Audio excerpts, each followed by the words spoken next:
할렐루야. 오늘도 새날을 주신 하나님을 찬양합니다. 오늘도 말씀을 나누는 이 시간 성령께서 우리와 함께 해주셔서 이 말씀이 이해되고 깨달아지고 믿어지는 역사가 있기를 주님의 이름으로 축원합니다. 이 시간 우리에게 주시는 하나님 말씀은 룻기 3장인데요. 오늘은 8절에서 11절까지 봉독해 드리겠습니다. 하나님의 말씀을 경청하시기 바랍니다. 밤중에 그가 놀라 몸을 돌이켜 본즉 한 여인이 자기 발치에 누워 있는지라. 이르되 내가 누구냐 하니 대답하되 나는 당신의 여종 루시오니 당신의 옷자락을 펴 당신의 여종을 덮으소서. 이는 당신이 기업을 물을 자가 됨이니이다 하니 그가 이르되 내 딸아 여호와께서 내게 복 주시기를 원하노라. 내가 가난하건 부하건 젊은 자를 따르지 아니하였으니 내가 베푼 은혜가 처음보다 나중이 더하도다. 그리고 이제 내 딸아 두려워하지 말라. 내가 네 말대로 내가 다 행하리라. 내가 현숙한 여자인 줄을 나의 성읍 백성이 다 아느니라. 아멘. 오늘도 이 말씀을 통해 우리에게 주시는 하나님의 음성을 듣게 되기를 바랍니다. 룻기가 사사 시대에 영롱한 진주라고 하는 별명을 가졌다라는 이야기를 지난 시간에 했는데요. 그처럼 이기적이고 암울하고 죽음과 저주가 가득했던 사사시대 중에도 나오미가 룻을 딸처럼 사랑하는 사랑의 빛이 빛났습니다. 뿐만 아니라 룻은 어려움 속에서도 움츠려들기보다 부지런하게 이삭을 주었던 그 부지런함이 빛이 났습니다. 그랬더니 하나님께서는 우연인 줄 알았던 만남을 통해 장차 롯의 남편이 될 보아스에게로 이끌어주시는 하나님의 섭리가 아주 영롱하게 빛나고 있다는 사실을 우리는 지난 시간에 살펴보았습니다. 보아스는 보리 추수가 끝날 때까지 그의 밭에서 이삭을 주울 수 있도록 해주었습니다. 그리고 더 나아가서 그 다음에 밀 추수를 할 때도 계속해서 이삭을 주울 수 있도록 배려까지 해주었습니다. 덕분에 나오미와 룻은 어려운 중에도 먹을 걱정 없이 지날 수가 있었던 것이죠. 그리고 이제 오늘 우리가 읽은 3장 1절 말씀에 보면 나오미가 사랑하는 룻을 위해 한 가지 일을 계획합니다. 1절에 보시면 룻의 시어머니 나오미가 그에게 이르되 내 딸아 내가 너를 위하여 안식할 곳을 구하여 너를 복되게 하여야 하지 않겠느냐라고 얘기합니다. 나오미는 룻이 진심으로 행복하게 살기를 바라는 마음으로 너를 위한 안식처를 내가 알아봐야 되겠다라고 얘기하고 있습니다. 무슨 뜻입니까? 집을 하나 장만해 준다는 얘기입니까? 아니죠. 계속해서 과부로 살지 말고 안식할 가정을 꾸릴 수 있도록 내가 남편감을 알아봐 주겠다라는 것이죠. 누구를 염두에 둔 것일까요? 바로 그녀의 친족 보아스를 염두에 둔 이야기입니다. 2절에 보시면 내가 함께하던 하녀들을 둔 보아스는 우리의 친족이 아니냐? 보라 그가 오늘 밤에 타작마당에서 보리를 까불리라 그랬습니다. 때마침 그날 밤은 타작마당에서 보리를 까부는 날이었습니다. 옛날에는 바람이 부는 날 곡식을 갈퀴에 담아 공중에 던져서 나달과 쭉정이를 분리하게 하지 않았습니까? 그날 마침 바람이 불어서 보리를 까불기에 아주 좋은 날이었던 것 같습니다. 농사는 추수를 했다고 다 끝나는 건 아니지 않습니까? 추수를 하면 그 다음에 무엇을 합니까? 탈곡을 해야 되고요. 탈곡한 그것을 가지고 다시 바람을 이용해서 알곡과 죽정이를 분리합니다. 그래서 죽정이는 불에 태우고 알곡은 자루에 담아 창고에 보관하게 되죠. 그래야 추수가 끝이 나는 것입니다.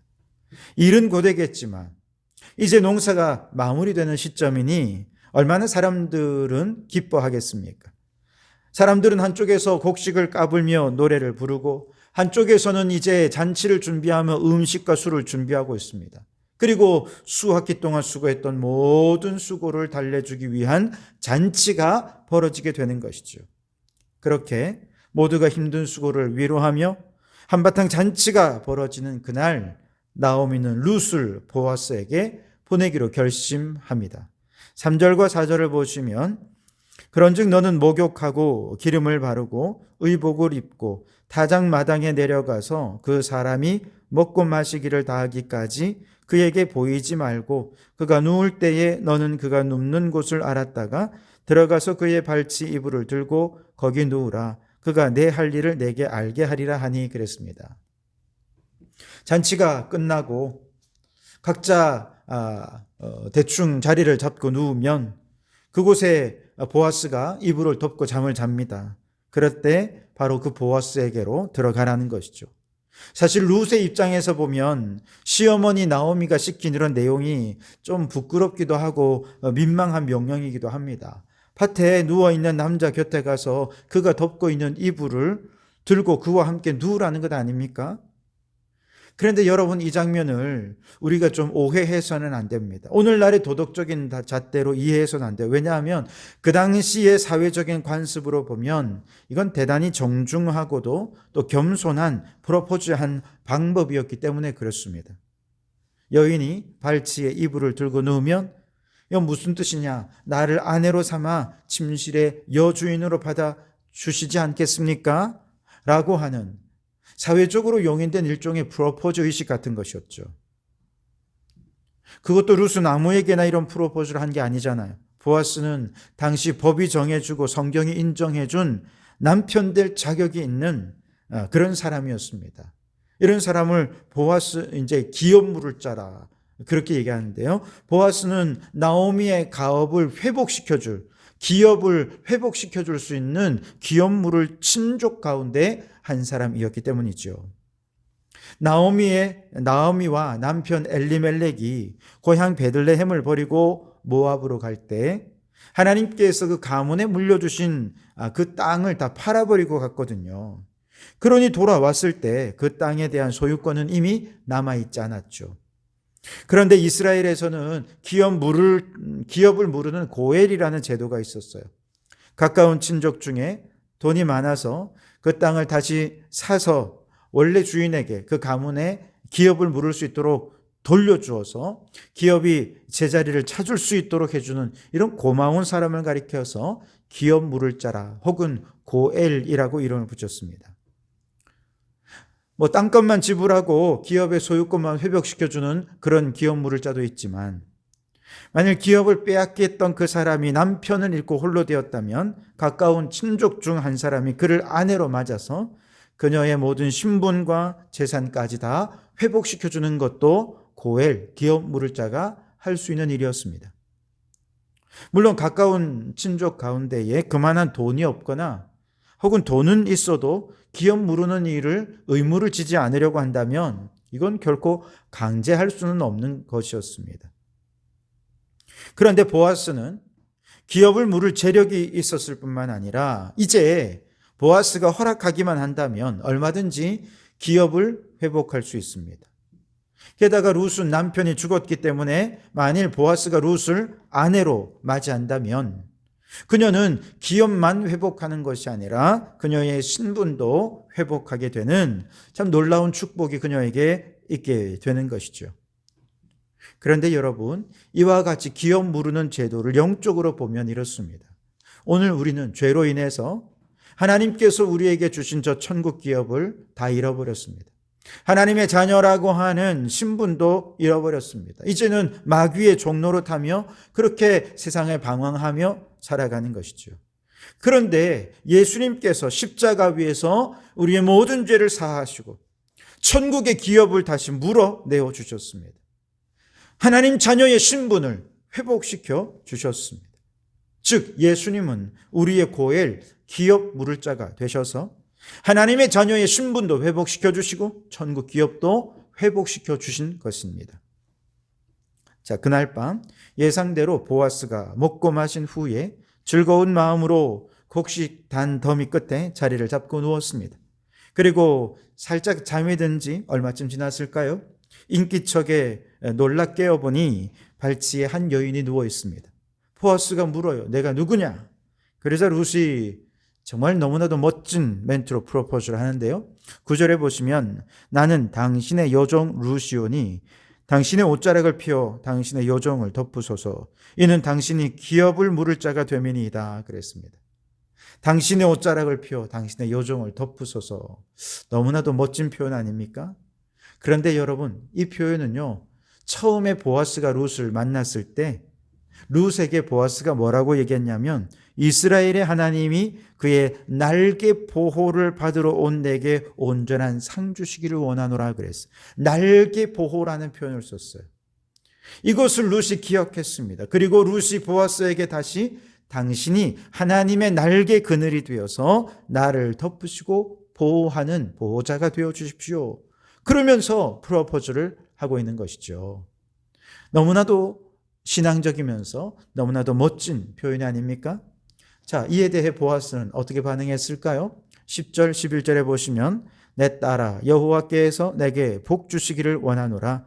내가 가난하건 부하건 젊은 자를 따르지 아니하였으니 내가 베푸니 내가 처음보다 나중이 더하도다. 그리고 이제 내 딸아 두려워하지 말라. 내가 네 말대로 내게 다 행하리라. 내가 현숙한 여자인 줄을 나의 성읍 백성이 다 아느니라. 그녀를 맞이해 줍니다. 그녀를 축복하고 그녀가 행한 대로 다 행해 줄 것이라고 얘기합니다. 13절 마지막 부분에는 이렇게 약속합니다. 내가 기업 물을 자의 체급을 내게 이행하리라. 여러분 얼마나 든든합니까? 현숙한 여인 룻의 프로포즈를 보아스가 수락한 것입니다.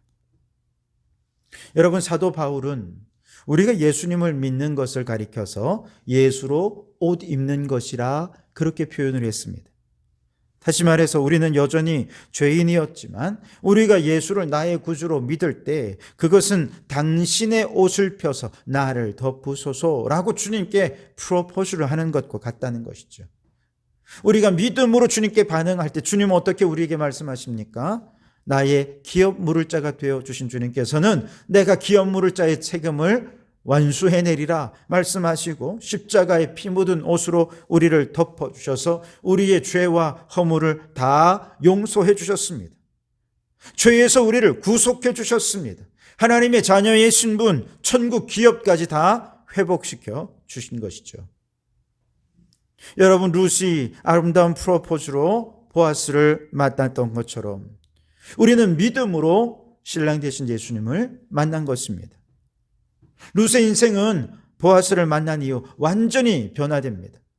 가난에서 풍요로 버려지고 남겨졌던 인생에서 이제 선택받은 인생으로 인생이 완전히 역전된 것이죠.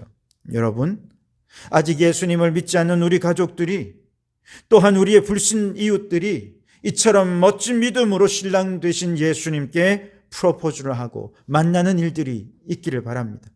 그래서 우리 교회 안에 아름다운 사랑의 역사가 넘쳐나고 부흥의 역사가 왕성히 일어나게 되기를 주님의 이름으로 축원합니다.